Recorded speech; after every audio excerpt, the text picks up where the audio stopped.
They look pristine, unspoiled, nature barely touched by human hand. But the reality beneath the waters around the Greek islands, beneath most coastal waters in the Mediterranean, is very different. For decades now, tourists have come, fishermen have fished, and the detritus of modern life has been dropped, blown, or discarded into these seas. The divers of the Loutraki Club in the Gulf of Corinth are trying, in their small way, to reverse that tide of filth. They invited me to join them, not because they need an extra pair of hands. Me, Kostas, and James. We go up to 25 meters. But to try and show those who'll be heading for their beaches this summer what you can't see from the sun lounger.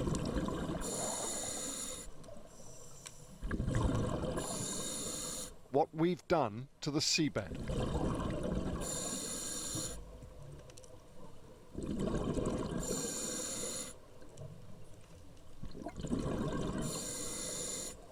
Using the vastness of the oceans as a wet dumping ground gets our rubbish out of sight, but it doesn't go away. Every piece of plastic we found, and we didn't have to hunt for it, it was everywhere, will stay in the water for decades, some for hundreds of years. Even when it breaks down, it isn't going away, just breaking into ever smaller pieces. Deep in the sand, we found sheet plastic, and a length of plastic rope now ready to shed its fibers into the ocean currents and the food chain. Cutting it free from the rock and sand was a 10-minute job for dive master Kostas. We needed to inflate a balloon to get it all ashore, the product of just a 40-minute dive.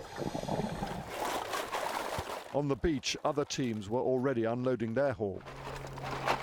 Between us, we brought more than 22 kilos to the surface.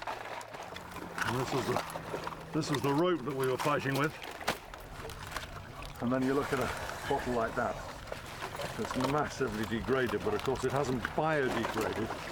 All it's done is break down into the tiny bits of microplastic that you now found on every beach and that increasingly fish are eating.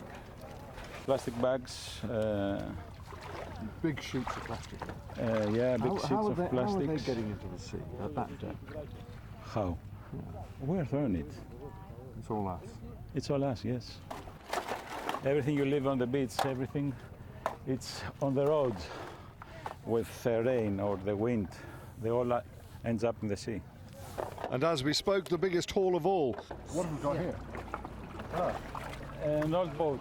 The fiberglass and plastic deck of a small boat abandoned to the waves many years ago. A tiny corner of one beach in one country, but a pointer to just how much is out there. James Mates, News at 10 in Greece.